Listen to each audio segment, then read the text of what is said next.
race is going to start 5 minutes. So you're ready. Good to go? Right, welcome back. We are here for the Open Final. So this is the Shield Final. And we have got, oh hang on, the light is very difficult to see.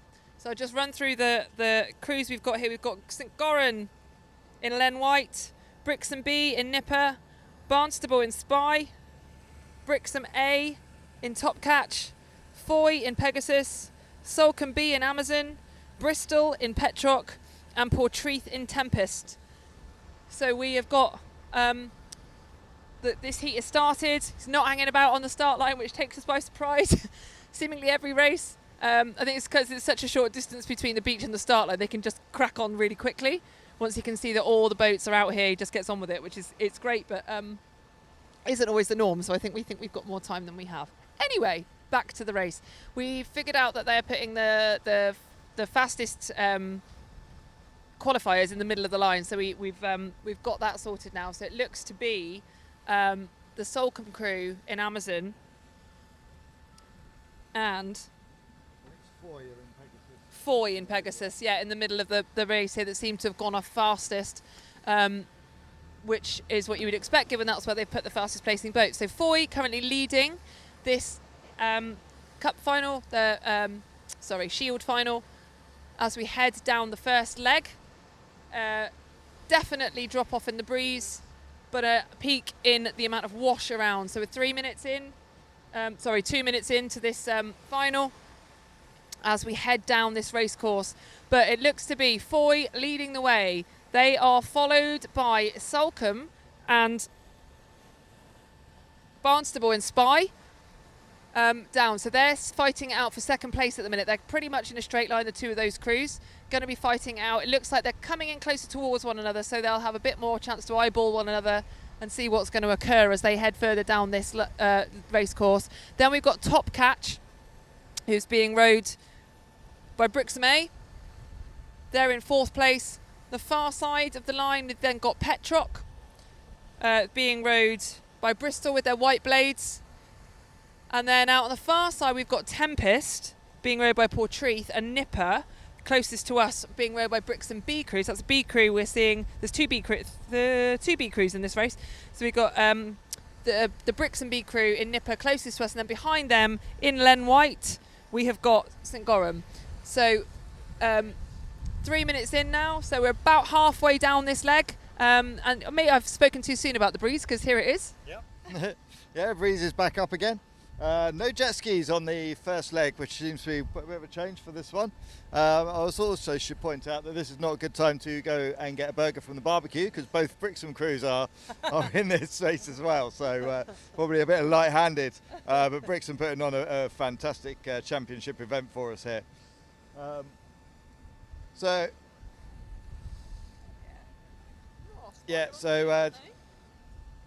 it's fairly close up the front of this race, isn't it? Barnstable are on the move. Yeah, and Barnstable are going to be looking to try and get their nose up inside Salcombe B in Amazon on the outside there. So they've got the inside line, haven't they? Yeah, there's a little bit to go. We'll just get the radio on so that we're hearing the calls. Yeah, the calls have been somewhat surprising at times, so who knows what will get called on this mark. But Spy, I mean, from our angle, look to have the overlap on Amazon, and they are the inside boat, but I suspect given the previous races it'll be Amazon that get called it, but we'll wait and see. It looks fairly marginal at the moment, I would say, actually, to be honest, and it is difficult because we're looking at a different angle from the umpire boat, but certainly in that last race it surprised us a bit, and certainly surprised the Carradine Cox. You have the mark, you have water over Amazon. Okay, so Amazon have been called the mark over Spy. So it is Foy going around first, and then Amazon coming around second. That's the Salcombe B crew, with Spy coming around in third. So it's the Barnstable crew. So Barnstable have done as requested there. They have slowed down, and they've let Salcombe go around ahead of them. They've done very well behaved coxing there. Great job there. But actually Pegasus have gone round that first, but they've slowed right down there. They've lost a lot of boat speed, so that's enabled Amazon with the Salcombe crew to come right back up alongside them. They've got an overlapping there, albeit on the outside, but they did gain an awful lot of water there.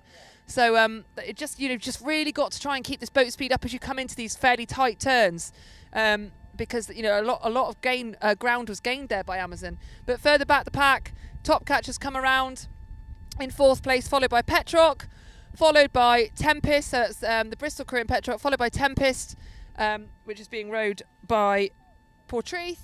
Then we've got Nipper coming around with Brixham B on board. And then finally Len White, which is a couple of lengths back behind Nipper. They're coming around now to the first mark. So they're all around fairly cleanly really around that mark. No issues there. And they're starting the second leg down towards Mark 2. There seems to be a break in the wash here for this race. Not too much occurring at the minute. We just seem to be in a bit of a lull of the passages of all the local boats that are bombing around out here on this beautiful summer's day.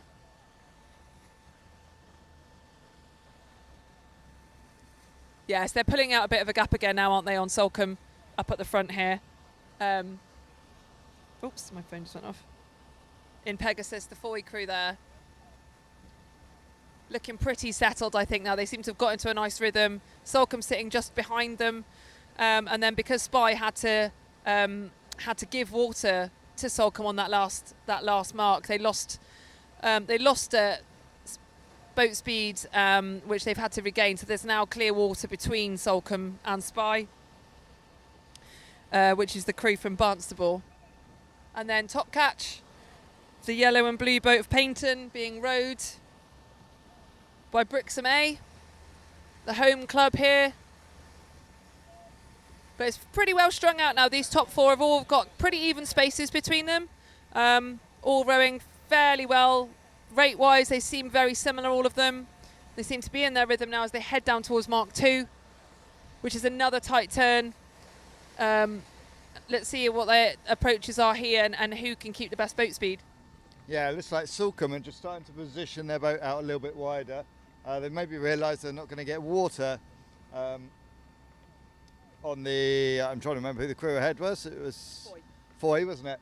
So yeah, so they weren't going to get water on Foy, so they've just moved out a little bit wider just to try and make that turn a little bit easier and keep a bit more boat speed. We'll see if that works for them. And we're just starting to hear the calls now. I think in the top 4, yeah, in fact throughout the race actually, no one's really overlapping at the moment, so we should see fairly easy calls, fairly tidy turns. But it looks like Salcombe are definitely trying to take the race to Foy, doesn't it? It's ebbing and flowing a little bit in terms of that gaps. Definitely Salcombe, I think, had the better turn than Foy. Just hitting a little bit wash as they come into that turn now as well. But nothing like we've seen a little bit earlier in the day. Again, we'll have a watch, see if any of these crews are tossing over the turn.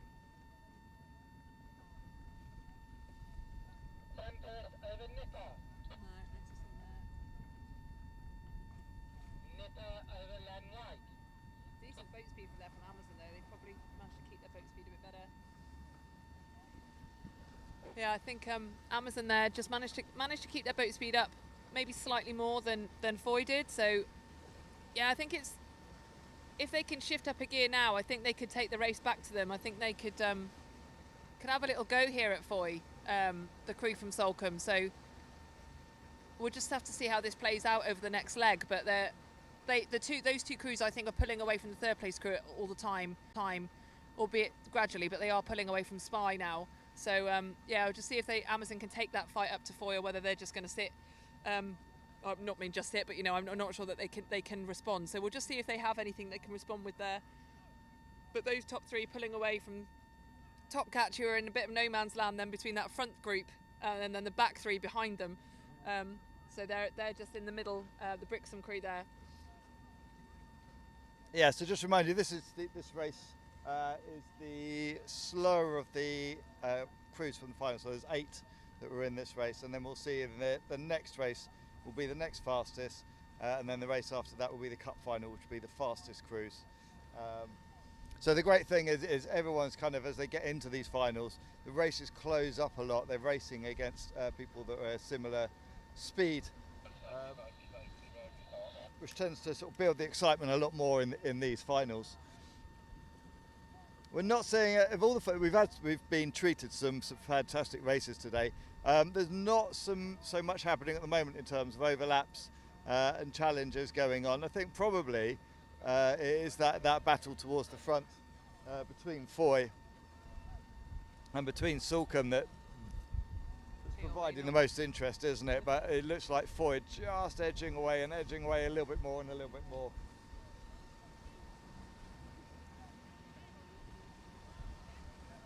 I think I've cursed the wash situation because there's all of a sudden a load of wash coming through, heading its way towards these gigs. But yeah, it's really like the conditions out here now are just, they're just perfect really. There's nothing really to complain about apart from the old blast of wash that comes through them from all the boats out here. But Foy now actually look really comfortable. They look like they've really found their groove and have settled into it, taken a bit of confidence in what they're doing and started to believe a bit now. I think that they are, looking strong for the victory in this one. It's still a way to go, but they do seem to have pulled away again now from the Sulcombe crew. So I think Foy found a bit of confidence and belief in themselves, found their groove, and are making that boat run really nicely underneath them now. So Catalina was withdrawn from the racing. Something must have occurred to her, I'm not sure what, but she's full of a crew now out here, sat on the third turn watching and supporting the race going by, which is really nice to see. So I'm not quite sure what occurred with Catalina, but I assume either some sort of damage or maybe just was not deemed even with the rest of the boats. Yeah, so a great chance to come out and watch the racing from the Catwater crew there. We did notice after the women's races off the beach, we could see so many people just got straight in the sea, didn't they, to cool off. There must have been about 40, 50 women in the sea having a bit of a celebration. So that was really nice to see, and I'm sure it would be the open rowers getting the next turn at that. Yeah, absolutely. I don't blame them at all. I mean, there's nothing better than on a day like this to just be able to leap immediately into the sea once you've got out of the gig. Yeah, absolutely. Expect these guys to be doing the same thing when they get back on shore in a minute, before heading to the bar for some liquid refreshment, I'm sure. But all well earned. You need to hydrate and all that. So yeah, it's still looking like you've got a group, but I think Sulcombe have had another kick off that mark. Do you think they've had a bit of a push? They do seem to have shortened that gap slightly now. Yeah, I'm not sure whether it's the angle or not, or whether it does certainly look like they've closed maybe by half a boat length there. And they should be trying to, they don't want to settle for second place at this point. It's only when it's impossible to do anything you start to settle. Yeah. So again, like we were saying earlier, it's only going to be one crab, broken pin, issue with a stretcher, anything like that, and you can be right up alongside them again. So it's really important that the Cox is pushing them to keep as close as they can on this final leg. Yeah, absolutely. You've got to be there to take advantage of those situations. I think probably most of us as rowers have been in those situations ourselves where something's occurred in your boat and there's been a crew that's been hunting you down the whole time and they just pounce on you in that situation. That's absolutely, what you need to be doing. And you can stick to your race plans, you can stick to your training plans, you can do everything you want, but there's some things that you just can't replicate in training and you can't take account for, but you've got to be ready to respond to whatever it is that happens in front of you. So it could well happen, but Foy do look solid in that position now. Their strokes really long and relaxed. They're still really chucking the water down. There's big puddles of water coming off those blades at the end there at the finish. So they're still putting the effort in, but they've got that lovely glide when the boat's really working for them and it is looking really nice. And Sulcombe look much the same, but just don't seem to have enough to be able to quite shorten that gap any more than they've already done. But really solid effort from both of these crews at the front of this race. Yeah, that gap's opened out, hasn't it, on the last half of this leg. So well done to Foy. They're just boat lengths now off of the finish.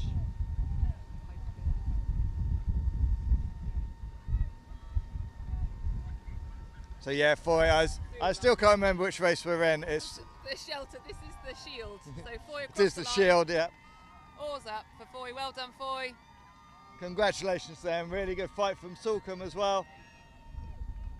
Across the line. certainly looks like hard work, doesn't it? This Yeah. little bit of breeze now probably is a welcome addition to the day, but it's still Yeah, pretty hot. unfortunate for them, they're rowing into that wind Yeah. on the last leg. So, Yeah. and it's the first time we've really had much of a breeze on this final leg. Yeah. So yeah, well, welcome because it cools them down, but rowing into that wind at the end, a little bit tougher. But I say it's really not that windy. So Barnstable Cross in third place in Spy. Then it's the Brixham crew. Is it the A, B, or A crew? Is it in A. top catch? Yep. Brixham A. So again, they'll get a little bit of respite. Hopefully, they get a quick dip in the into the sea before they're back to their duties. And then in Petrock is Bristol crew. Yep. And they're fighting off Tempest. Tempest have pushed them quite hard. Portreath is in Tempest. Both those crews using white bladed oars. And then behind them is Nipper, is the Brixham B crew. There's so much cheering going on as well from the from the breakwater. Yeah. So, and a little bit further back is Lem White, which is the crew from Goran, isn't it, from memory? Yep. Yeah, so there's a bit more of a gap back to them, and it's difficult to find that motivation to keep the power up. You know, if you're a little bit further back, but I hope they've enjoyed the final. A lovely row out, you know, albeit by themselves, but what a day for it. Yeah. If nothing else, I'm sure they'll be proud of their result today. You know, and for being up here, you know, to see Goran out at the events is great. To see them out on the circuit a lot more now, so it's wonderful to see them here, and I'm sure they'll be delighted with that result. Yeah, they'll have definitely earned a nice cool beer by the time they get back in. So yeah, and their rowing looks nice and tidy. Yeah, I think the bow rower looks like he's ready for his beer now, doesn't he? So yeah, they're just cruising in towards the line. I don't think they're pushing it in towards the line, but it's a beautiful day. They're rowing in a beautiful venue. So yeah, that's great. So that's the first of the races. Plate race will be coming up next, and again, just do remember to subscribe to the YouTube channel and share as much as you can, and we will be back to you for that plate race very shortly.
Welcome back. We are just preparing for the start of the plate final in the open category of the Veterans Championships 2025 here in Costa del Brixham.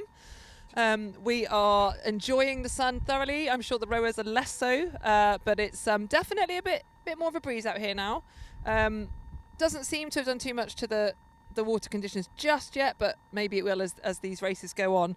But as we are preparing for this, we will just read through who we have on the line. So we have got berth 1, Helford in Pegasus.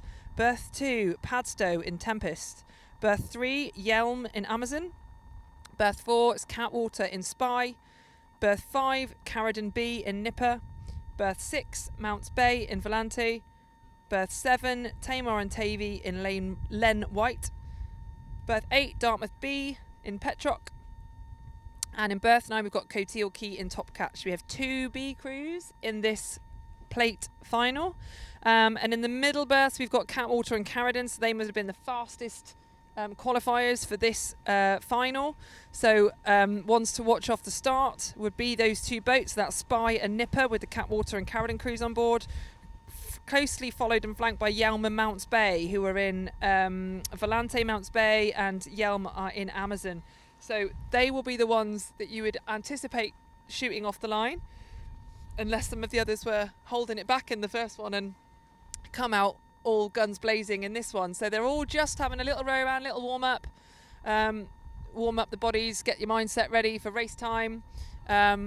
And the starter is just letting them all know that they're all off the shore now and they all need to get into line. He's definitely not hanging around with these start lines today, so he's caught us out several times, but I think we're finally ahead of one at last. So yeah, what do you reckon then, Ben, and what's going to happen? Oh, I know exactly what's going to happen. There's going to be a race. Yeah, so yeah, we come to you quite early because the starter Justin tends to get them underway very quickly. So it may be a little while. There's still some crews rowing up the wrong way at the moment to get back behind the start line. So well, we've got Carradon B. So you're never going to rule them out of race, are you? No. So Carradon A we're expecting to be very strong. Yeah, Catwater, Mounts Bay. Obviously, all of these crews have got here on time, so they've all been pushing really hard in that first round, which makes it very, unless we sit there and drill into the times, makes it quite difficult. Yeah. But I think we've seen some changes in the times as well. Something I did notice actually was in the women's cup final, the time was about a minute slower than it was in some of the first heats this morning. So obviously the conditions have slowed them down a little bit, but I think it was a bit more even, wasn't it, for the men's? Yeah, I think so. But I think one thing we haven't really talked much about today is this is of course one of the events where it's a lone boat, a pool of boats situation. So you're all in boats, you're rowing in boats that you don't know. So by this point in the day, you may have rowed that boat before, but you're likely in a boat that you may never have rowed before ever. So that doesn't necessarily mean it's going to respond to how your crew rows, your stroke rate, your the weight balance in your boat, the way your style, whatever. Like, so there's all these things that are still unknowns even coming into this final. So it all changes everything. So maybe some of those time changes are to do with who's in which boat as well. So it would just be interesting to see. It's all an unknown, and that's all part of the challenge for these rowers. It's not many sports, in fact, if any international premium sports you see, they have to compete in finals in kit that they've never used before. No. So it's quite unique to this sport that is just an extra level of detail that's thrown in to challenge these rowers and the coxswains. And you don't get long, do you? I mean, quite often you're doing a changeover. Now, 100 yards off the beach. But I think it's a bit different now, because it used to be that you used to get into boats where the stretchers were offset a little bit, or an angle. And I don't think we get that quite so much now, because most of the boats now are a bit newer and tend to be squarer with the stretchers. But I can remember that used to be my biggest headache, was to try and work out how to row a gig with a stretcher on a big angle. Yeah. But by the end of the race, you normally worked out how to do it. You figured it out. You just have one very sore hip. That's it. But yeah, so it's interesting. Like it is a uniqueness to our sport where these gigs just you suddenly row in stuff that you've never rowed with before. So it does always it just adds another level of complexity. But really, it just shows not as a rower, you not only have to be fit, strong, CV fit, strength fit, mentally strong to be able to deal with all the things that racing throws at you. You always have to be super adaptable to the conditions, to the boat that you're in, to what's going on around you. It really is a sport that's quite unlike anything else. And I just think that that's one of the things that makes ski growing so wonderful, and why we all love it so much and want it to continue to succeed and grow. Yeah, and I always think, apart from the fact it is a fantastic sport, it's a really difficult sport to actually get it right, isn't it? And I think that's why we stick at it so long, because we never quite hit 100%. We never complete the game, do we? No. As soon as we think we've sorted something, your club might change the technique a little bit, or have a look at something again, or the format of races changes as well. So you start to think about how events change and how you're going to maximise on that. So there's always something changing. There is, and it's like doing when you do the coaching courses. If you're in a club and you're becoming a coach for your club, and you do the course that's run by British Rowing. I did one of the very earliest courses that happened, and they were teaching us British rowing technique, obviously completely irrelevant to to our style of rowing, because to get even 6 people in one club doing the same thing, let alone all these different clubs, all these different techniques, there's just no leveler. So it's that's a great part of it as well. That's what it's all about. It just makes it a fascinating sport to be part of, really.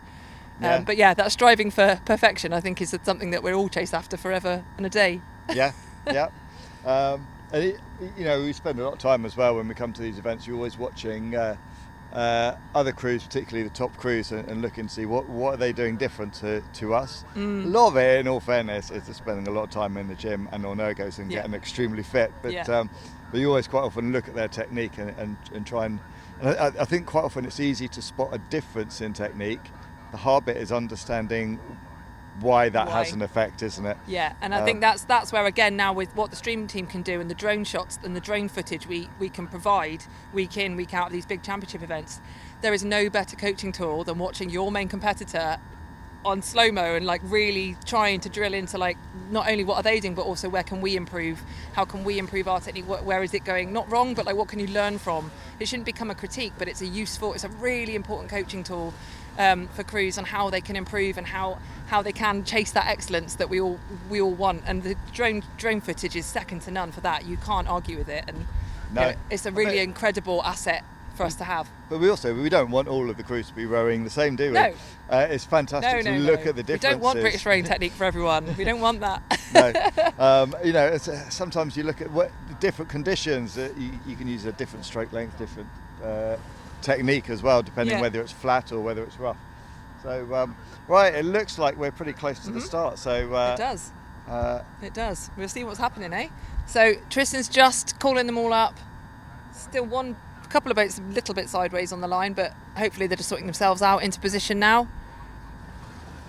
Hopefully Petrock is now completely broadside on the line, but let's hope. I'm sure you've seen that, but I think they're just swapping over berths there, aren't they? I think they've got themselves a little bit out of alignment, haven't they? So they're just moving around, just making sure everybody's ready. Yeah, Petrock were. They should actually be just inside top catch, shouldn't they? Well, they've maybe decided to come complete. I don't know what they're up to here. They should be on the inside of top catch, the crew in Petrock from Dartmouth, but now they're turning. Wow. Okay, they're turning around full 360. The starters just said exactly the same thing as we have. We're not entirely sure what in slightly more blunt terms. I was hopefully slightly more polite, but anyway, the crew from Dartmouth is turning themselves completely around in a very unusual way. But they're coming into line now, and hopefully Tristan will get them away as soon as that's happened. Goodness. Right, here we go. Go time, guys. Let's see. There we go, and they're off. Yep, and they're away. So they've had a nice warm up with that turn that they've just done, Petrock, but they've it seems to have benefited them. They've had a great start. They're actually head boat right now, so props to them for making the most of that unusual arrival on the start line. So they're off, and a top catch on the outside of them. So the middle two boats are the ones who got the fastest times to qualify for this race. That's Catwater and Carradon B. So at the minute it looks like actually Mounts Bay and Volante, who are outside of both of those crews, have had a great start, as have Dartmouth, I think that must be with dark red blades, Yeah. in Petrock. They've had great starts. So yeah, Petrock are the ones that were spinning around. And they've actually had a really good start. We saw this in the early heat, didn't we? That this end of the line seemed to get off quite quickly and then dropped away a bit. Yeah, I think so. It always seems to be this end, the right hand as you look down towards the first mark, seem to get good starts. Then they seem to drop back as they get down the second half of that leg. Which might be coincidental, or it might be something going on in the water. So we've got a sailing yacht going right across the middle of the course as well here at the moment. It does look like still that Volante, Mounts Bay's crew and Volante seem to actually have had a better start than both Carradon and Catwater, which Mounts Bay will be delighted with to have got off the line like that. But Carradon B now seem... No, they are still down behind them. We're just coming alongside now. The angle was slightly off-putting there. But Dartmouth, so I'd say Dartmouth B and Mounts Bay are the ones heading up this pack at the minute. Just sitting off the stern of them is Carradon B in Nipper. And then Len White being rowed by... who's Len White being rowed by? Tamar and Tavy as well with them. So there's a little group there. They seem to be pulling away from the pack. Now that we're 2 minutes down the course, they're starting to separate out a little bit more. The front three are starting to pull away a little bit. The charge is being led by Mounts Bay at the moment.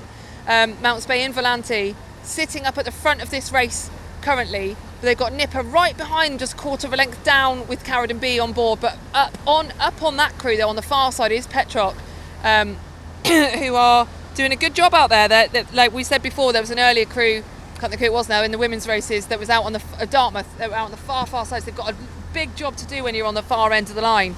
But Petrock seem to be making what they've done off the start stick at the moment. Yeah, fairly even, isn't it, between those two crews? So now it's going to be that Mounts Bay crew in Volante. It's just going to try and want to keep their boat there up on the inside. Probably about minutes rowing until we get to the umpire boat. And there's times to push, aren't there? And I always think that point from about halfway down the first leg to the umpire boat that's quite often you're making your break for a race, isn't it? Absolutely, because not a lot often changes after that bit. You know, you have your start sequence, you get into your rhythm, and then you kick, and you kick hard, because you don't have a lot, especially here on this short course. You don't have a lot of time.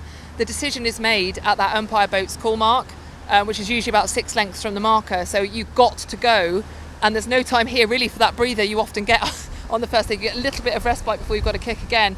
But it does seem like the crew that in Petrock Dartby have really kicked, but they are on the outside of Volante. So Volante have the advantage in terms of the racing line. Like we've said in previous races, doesn't necessarily correlate to what the umpires are going to call, but Volante are on the inside line and ahead of Petrock at the minute from our angle. They've got Nipper sat just behind them, so that's with Carradon B. Just behind them we've got Len White with Tamar and Tavy on board, but inside of them and slightly up possibly now is Spy being rowed by Catwater. Right behind them is another neck and neck dogfight here between Tempest and Amazon, so that's Padstow and Yelm in those two boats. So Padstow and Tempest and Yelm and Amazon. Oh, they've come actually together and they've clashed oars. They need to give each other a little bit more room here. So the Amazon crew just need to move out, let Tempest come out, because they're going to need to move across to get around the mark anyway. And outside the far side of them is Top Catch. They've clashed again, more clashing going on between Tempest and Amazon. But Amazon seem to have now given each other room. There's a bit of shouting going on. But anyway, back at the front we have got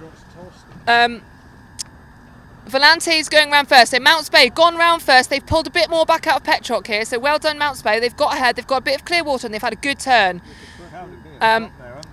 Yeah, Carradon B have really had a bit of a mare there. So Petrock have gone round in second. They were just behind Mounts Bay, but they've come out almost a length clear water down on Mounts Bay. So Petrock with Dartmouth B on board, not such a great turn. Unfortunately, an even worse turn for Carradon, who in Nipper, who slowed right down and got a bit caught up there on the mark.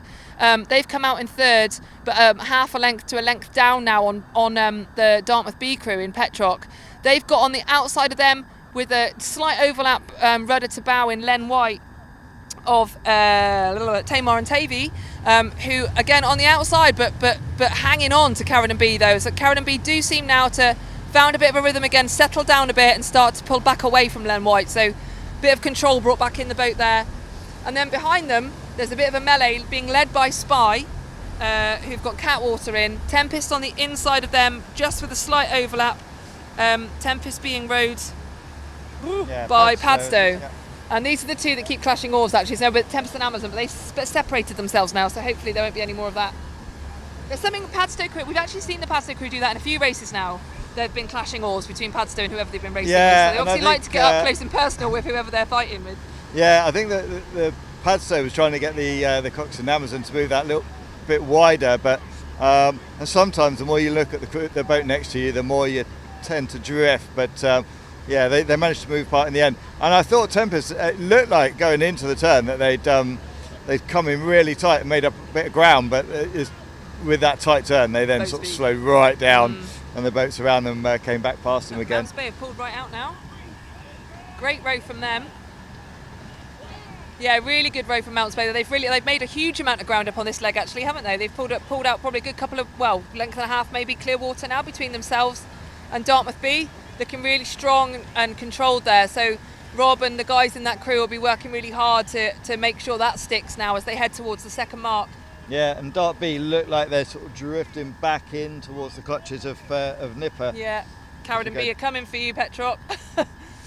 They're looking very calm and controlled in the Carradine gig, actually, aren't they? And I wouldn't say maybe looks quite so controlled in Petrop. So the calm head here may pull through, but it depends. This turn's quite tight, isn't it? So it's all going to be about boat speed and who can carry the most coming in and out of this turn, isn't it? Yeah, and I see what you mean with Petrock. They're at quite a high rate, aren't they? So, which is fine if you've trained at that. So, but sometimes the race plan goes out the window. Yeah. Okay, so Petrock have been called it, but Nipper they've positioned themselves well there. The Carradine Coxers looking around. She's seeing how much room she's got. She's positioned herself really well, just getting her bow just nosed in there, just in case that they can take advantage of a maybe slightly wider turn from Dartmouth B. But Mounts Bay turning into it now. They all look quite wide, don't they? They do actually. What much wider than we've seen? Oh, and there we go. So the Dartmouth crew have tossed. I wonder if Carradine will. Top catch over Pegasus. Have they? Oh, no, They've already tossed. Something's gone on with an Oh, hang on, we've got. So this is where Carradine have got their moment. Then something has happened, or maybe not. Maybe they're just lifting early. Maybe they just lifted early. Sorry, yeah, they just had lifted early. But Nipper have come out of this better. They have now got an overlap on Dartmouth B. Nipper have come up. They've got their bow up onto the coxswain almost of that Dartmouth B crew. So Carradine crew now, the stroke side particularly, will be able to see that crew right there for the taking. So let's see what they've got now to respond to that. Yeah, and once that crew in Carradine, once they can see that boat alongside them, they're going to push. They know exactly what the plan is now through to the next turn, which is to get the nose up inside there. Padstow again, getting up close and personal with Amazon. They just really like each other, those two crews, I think, don't they? Maybe they're having a little chat. Peter will be delighted with that. No, Mounts Bay now looking really, really good here. They've got into a great rhythm. The guys here looking really controlled. I think it's Jo coxing them. She'll be giving them beans. I can't really see because we're looking right into the sun, but I'm assuming that Mike and George are in there as well. Ross maybe, but I'm not entirely sure who's in there. But they're looking really good, steady, nice long stroke. But back behind them, here come Carradine. So they are taking on Dartmouth B here. They are looking across and they are driving. What would you say, up to halfway up the boat now? Yeah, I think so. I'm looking at the stroke lengths as well. So much longer in Carradine. it almost looks like Dart are desperate here, doesn't it, to keep them behind, and maybe they just want to lengthen that out a little bit and just let it flow a bit more. Yeah. Again, it depends what they've trained at. If they've trained at that high rate, then probably they stick to it. Yeah. But like we were saying before the race started, there's such a difference in different styles and techniques, particularly as you go from region to region or county to county, I think, at these big championships. And how it correlates into the boats. Some boats respond really well to a fast stroke rate, and you need to row it to keep the boat speed up. Other boats like a longer, slower stroke. So, and you're not going to know that going into a boat that you don't know. No. So you've just got to stick with what you do and hope that the boat responds in the same way that your own boats do. But I'd say Nipper now are up probably onto the two oar of Petrock. They really have kicked hard, Carradine Getting here. quite close, aren't we, to the umpire boat? So, And they've got the inside line going around this turn as well. So I wonder what the call will be. It's always a surprise today. But it does look like Carradine have done enough now to get that call, and we're on a similar line to the umpires here. So here we go. Yeah, shallow turn this one. So, so it doesn't make too much of a difference. Carradine B will be on the inside, so they'll probably gain a third of a boat length out of it. So they have the water. So Nipper to Carradine have been called this mark over Petrock, which is a big confidence boost here. So that is something that, as a crew, if you've been fighting with another crew for a turn and you hear that you've got it, that is a real boost. Like, your adrenaline just shoots through the roof if that's happened to you. And it also demoralises massively the crew that's just been rowed through. So it has, you know, I've been in both situations. Yeah, so it will be, this is a real time for Carradine. They just now need to cement what they've just done and really capitalise on that call and make that mark stick now. yeah, and it's such a psychological sport, isn't it? Sure. You know, once you believe you're going past a boat, you tend to go past. If you let that thought in that the boat behind you is going to come past you, it generally does come past you. So, you know, strength of mind, strength of character, particularly at this stage in a race, is really important. And a lot of you that are watching this will have rowed gigs, and you'll know how hard these rowers are working.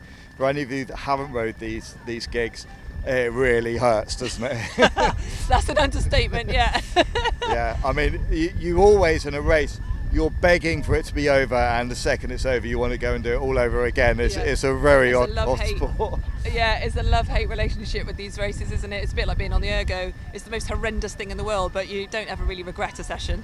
No, I say I'm more tempted to get back in a gig rather than back on an ergo. I don't think anybody wants to get on an ergo. There's that difference for sure. Yeah, but you're pretty much using every muscle in your body. You know, I quite often look with the technique as well in the gigs where you lay back quite a long way. You know, in these races you're doing about 500 deadlifts and you're doing 500 sit-ups just non-stop.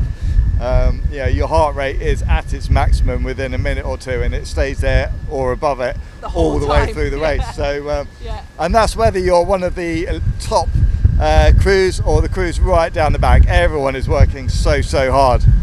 Look at this now. Carradine have done exactly what we thought they would do after that boost of getting that call. They have now pulled half a length clear water between themselves and Petrock. So we've got this race being led very comfortably and very convincingly by Mounts Bay and Volante.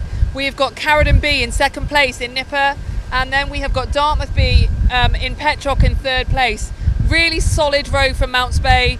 They've looked really strong right from the start here, so they're looking really good. They're going to come over and take this plate race victory. Carradine will do the same in second, followed by Dartmouth.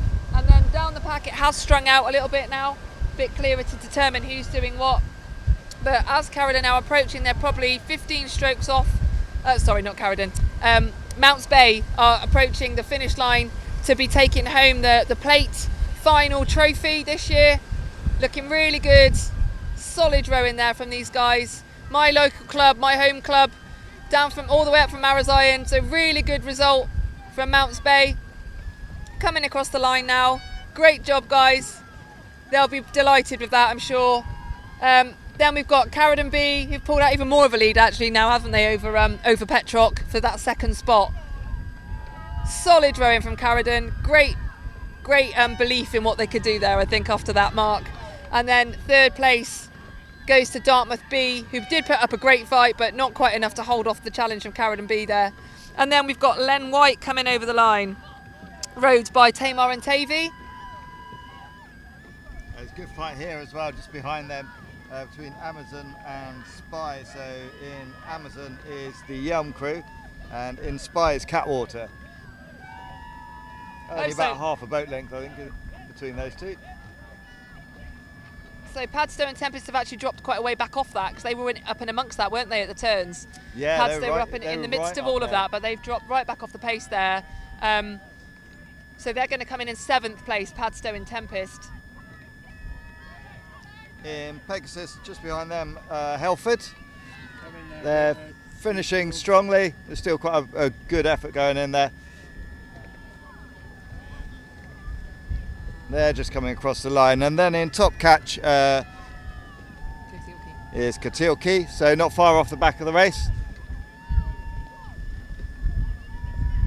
So yeah, really good. Quite a dominant display in the end, wasn't it, by Mounts Bay in that one? So I always wonder as well in these races is if you are winning the plate race, it's a great feeling, but you always wonder, should you have been up in that final, shouldn't you? It will be bittersweet for them. You know, they will want to have been in the main final, I'm sure. But you know, they've not necessarily got no crew they had in Scilly or not. I'm not sure, but they will. You know, that's a great result still. But yeah, there will always be that. Oh, if we'd just been in the top one, and that's different from rower to rower. I had a conversation once actually, and I was saying, I'd much rather be in the top 12 in Scilly than 13th and be on the podium of the B heat.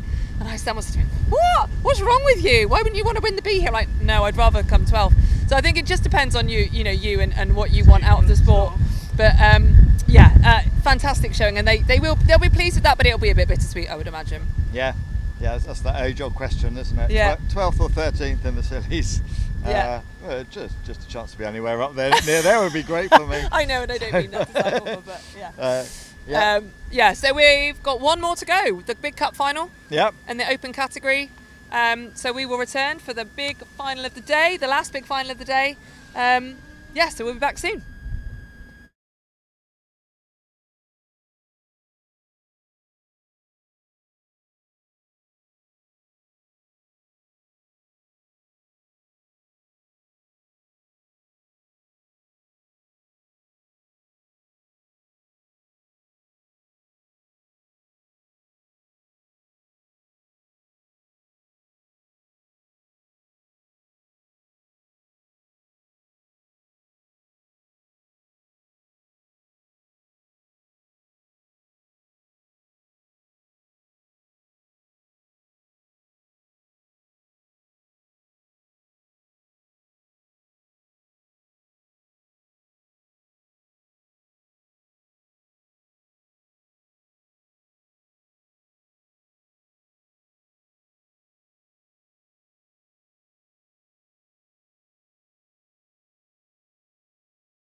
Okay, welcome back. So it is the Open Cup final of the Vets Championships here in Brixham. The crew's just getting final warm-up and just having a look through the list here. If we go through the list quick and then we can have a quick chat about it, because I think it's quite an exciting lineup here. So berth 1, Lyme Regis in Spy. Berth 2 is Sulcombe A in Amazon. Berth 3 is Caradon A in Templar. Berth 4, Dart A in Tempest. I'm not going to get Templar and Tempest mixed up at all, are we? Being next to each other. They're going to be fighting Berth too. 5, Appledore A in Lem White. Berth 6, Bude in Top Catch. Berth 7, Falmouth in Petrock. Berth 8, Charlestown in Pegasus. Berth 9, Cadrith in Volante. And berth 10, Newquay in Nipper. The thing that stands out to me is the 3 that were in the middle is Dart A, Appledore A and Bude in a sandwich between Falmouth and Caradon. Quite the sandwich, isn't it? Yeah, yeah. There's a lot of rowing prowess there, isn't there, in those clubs, and not quite where you would automatically expect them to be, but they're top crews. That's going to be a hard-fought battle. Yes. This race. And I think you couldn't call it between any of those 5 crews, I think. No, I mean Appledore maybe slight advantage in their own boat. Like that's going to help them psychologically. They're going to be feeling strong that they know it. They've got a bit of kit that they know. I mean, whether they like it or not, who knows? But yeah, it's going to be so hard to call. This first leg's going to be really interesting and exciting, isn't it? But there's also opportunities for the crews maybe on the edges of that group to take advantage of any clashes that might happen between them all, because none of them are going to give each other an inch here, are they? No.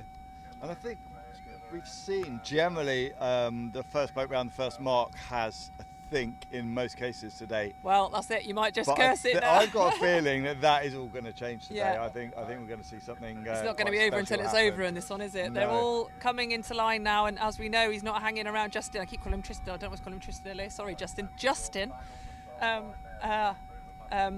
is getting them all into line, and he'll just get them going. He's done a great job of getting the races off quickly today. Just calling them into line. So it's go time for these guys. This is what they've been training for, what they've been here for all day. They're all trying to get a little tap up on the line here. There's someone, who's that sticking right out in front there? It's Templar, which is Caradon A. Of course, yeah. They were told that they were in the perfect place, and everyone else come up to them, and right. I think they you might be able to hear Justin on the radio. Justin's getting a little bit cross with them they now. are all now 2 or 3 boat lengths over the line. Yeah, is he going to bring them back, or is he going to set them off here? What do you think? No, I think he's going to go. Oh. And Templar's still Templar's taking still one. way out. They're still pulling up as well. He's not. Surely Justin's not going to let them have this. If you didn't hear the comment then, Justin said, if you keep going, I'm going to fall off the end of the harbour wall. He's going to let him go. Well, Caradon have done well there out of that. Well played, Caradon. You've actually benefited from that line. Yeah, they had a flyer.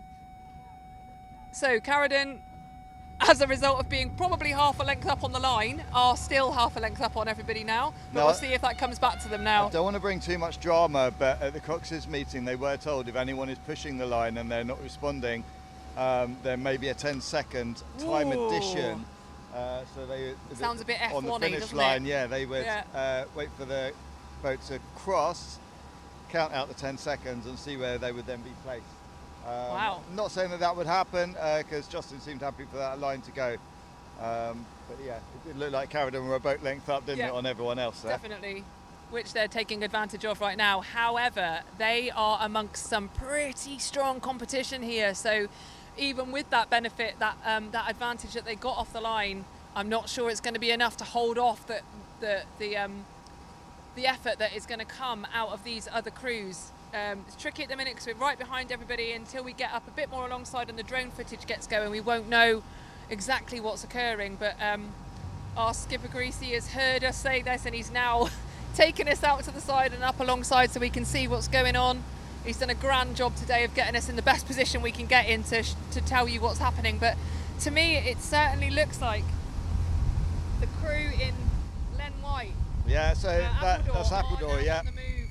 Like that, you know, Caradon did have a They did have a big advantage there on that line, but Appledore are coming now. The others in that group we were talking about haven't quite answered that yet, have they? They've all got, they're probably a length back off these first two boats, which is Appledore and Carradine. Carradine having that all-important inside line at the moment. The rest of them are all, I mean, how many? 1, 2, 6, 5 boats dead in a line now. Yeah. 2 minutes in, we've got 2 boats out in front, a length of clear water, and then 5 gigs in an absolute dead straight line.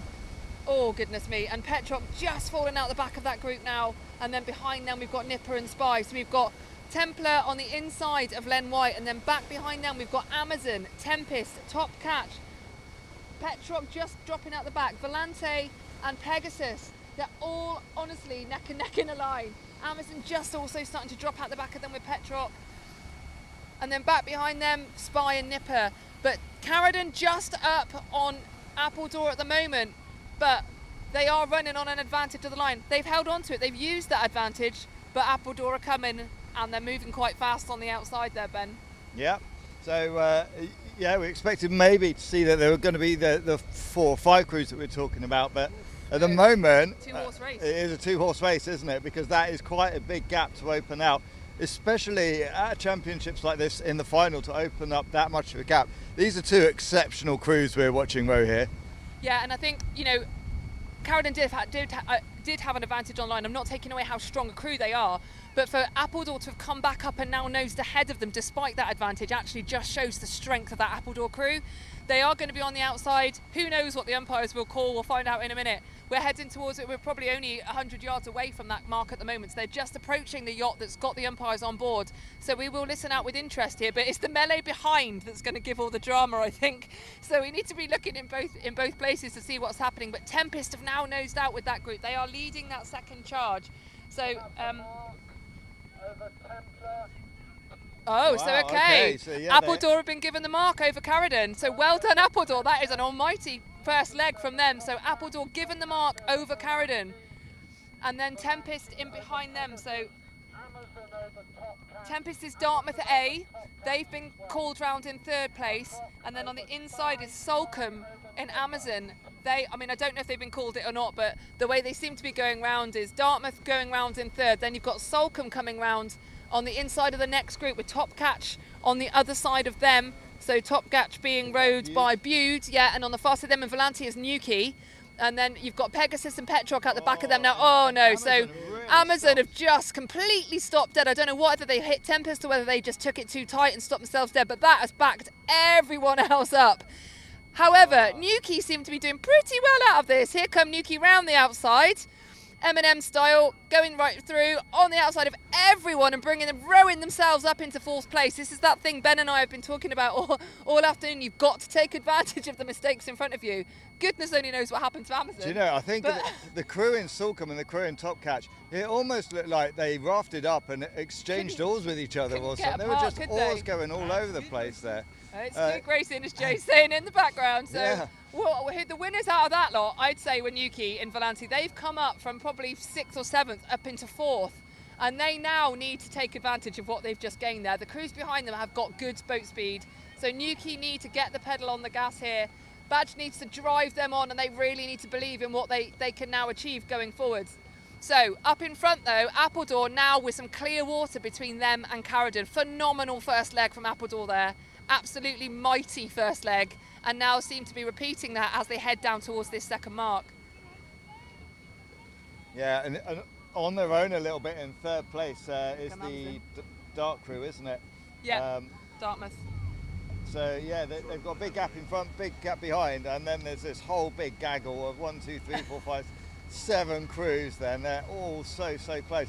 A lot of that I think was with Amazon, the Salcombe crew, getting caught up on that mark, and then behind that as well there was that big coming together with Petrock and Top Catch.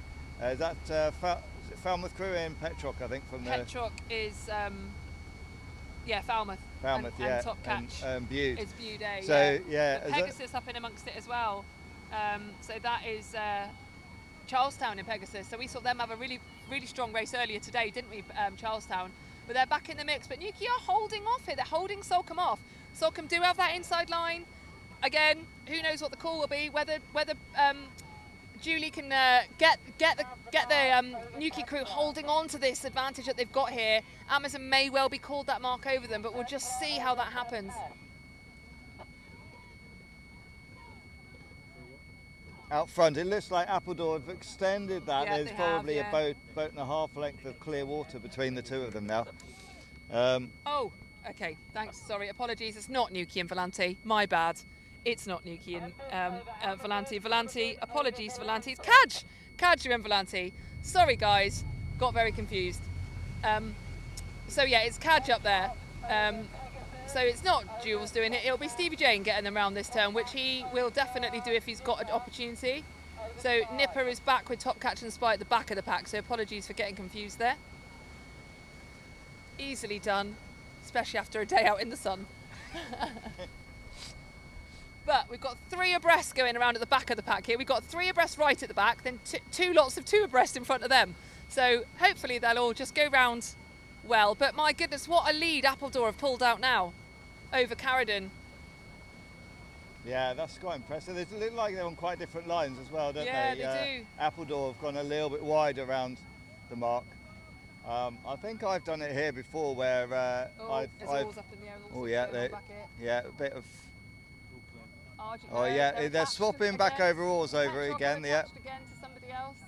Don't know who it is. Can't see who it is.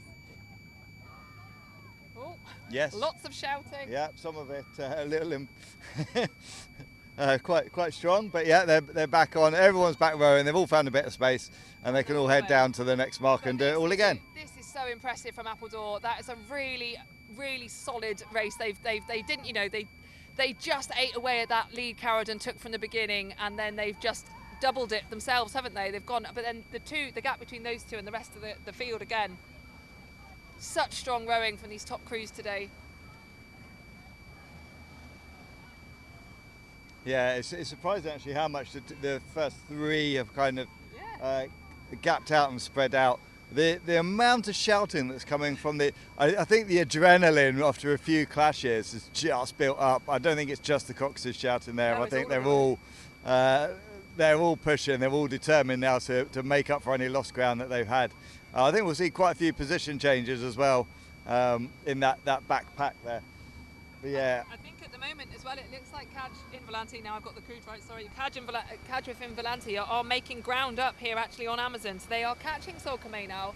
I think they've got the boat running really nicely, and they seem to be on the move a bit here, but it's what response Salcombe have got. They had a big fight earlier on, but they may well have a response to be able to keep Cadriff behind them as they head down towards the 3rd mark for the last time today.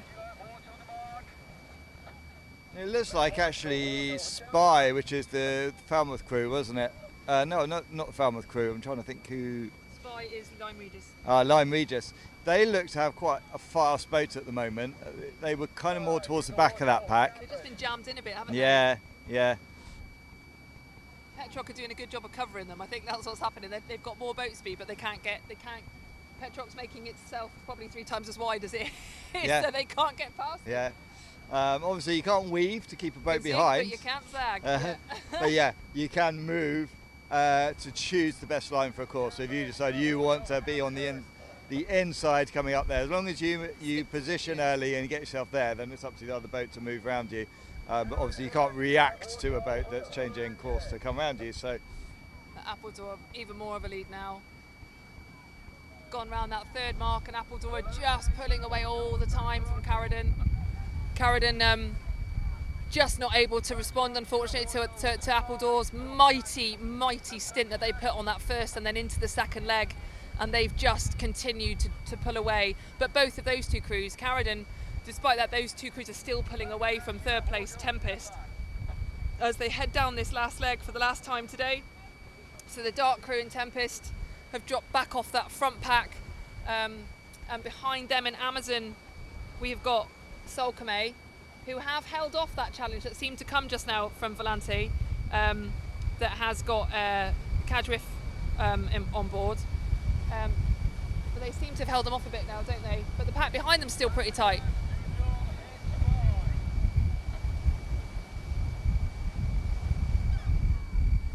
Yeah, so all the crews now that you've got Nipper just coming around that last mark, all the crews on this final leg.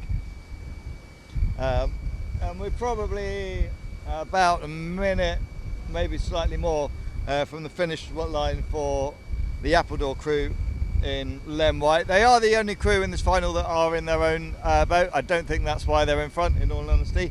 Appledore, did you see that one coming at the start of the day?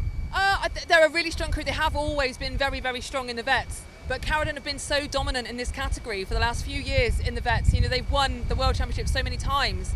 They've got such a strong place in this category that I think, you know, to be able to take them on and beat them like this, that is a phenomenal result for Appledore. They will be absolutely delighted, and rightly so. You know, to take on and beat Carradine is quite a feat for anyone. Like, that's the dream for a lot of people, isn't it? You know, it's not a tight finish. No, they've gapped them. They've absolutely dominated this race. You know, Carradine weren't able to hold on to that lead they had from the start line. But it's a valiant effort. They still look, obviously, as Carradine always do, look amazing. But we cannot take away from Appledore. What a phenomenal showing today. Not surprised. They're always there, but I'm just so delighted that they've been able to convert that into this victory. So really happy with them. You can hear it in them. You can hear all the cheers, oars going up. Absolutely delighted. Really well done to Appledore. But not to take away from an amazing showing as well from the Carradine crew there in Templar. Brilliant result from them. Always looking so controlled, and the technique's just, you know, amazing. Followed in by Dartmouth in third place in Tempest. So Tempest coming over the line now.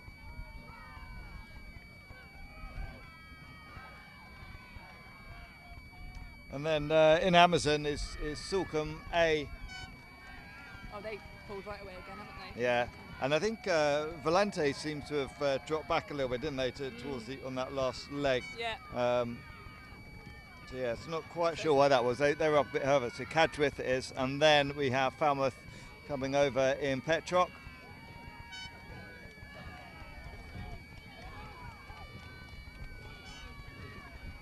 Then it's Bude over in Top Catch. They've had a good day.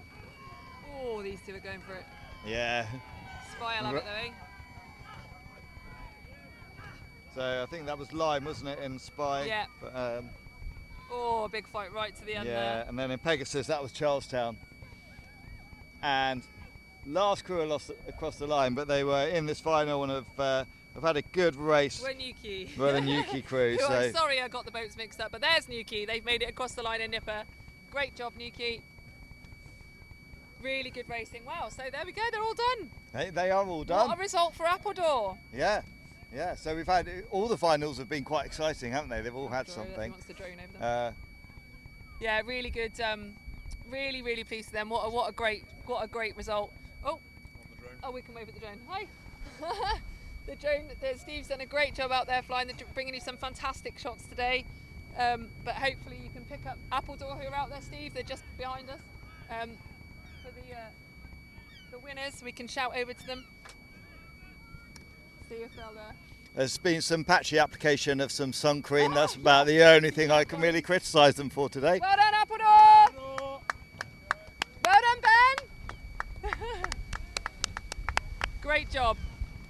Brilliant rowing from them. Although two of those rowers look suspiciously like Bristol rowers to me, or ex-Bristol rowers, I should say. So delighted, even more delighted for them now that those lads are in there. Look suspiciously like Ben and Wers in there to me. I'll confirm that later. But yeah, fantastic result from them. So hopefully all these crews who have competed so hard in really hot testing conditions today will all have some now well-earned swims, liquid refreshments, pasty related or pastry related food as they all row in. Have they? Swimming back to shore. Oh, are they? They've all jumped out. Yeah. Oh, Someone's jumped out and is swimming in for sure. Can't be bothered to row around. Just want to have a dip and get in. Cool those muscles off. One of the beautiful things about rowing here at Brixham in the last race, of course, is that you have to row around the end of the breakwater. Not only have you just had to row really hard, you've got to row the boat which is around. probably a 20-minute row to get back round. So yeah, they're probably just taking a little dip. Just swim over. It's a good shout. So we've got nothing left to do but say some thank yous for everybody that's made today happen. And I think the biggest thank you of all has to go to Brixham for putting on a wonderful event for all of the Brixham club members who have helped out, made this event happen today. Everybody from the parking marshals to the burger flippers to everybody doing all the things all day long. These events are no mean feat to manage and run, especially with then your own event tomorrow, your own fun event tomorrow. So great job to Brixham. We want to thank all the starters, all the umpires, all the finishers. We want to thank all the stream team for being here and making this happen so that you can all watch this coverage. Special thanks to Greasy, our skipper, who's swanned us around today in this beautiful boat loaned so kindly by Mike around today. We've had an absolutely lovely, we've been treated to a wonderful day today. I'd very happily come and do this every day if this was my option. We've all been and it's falling apart now. Oh.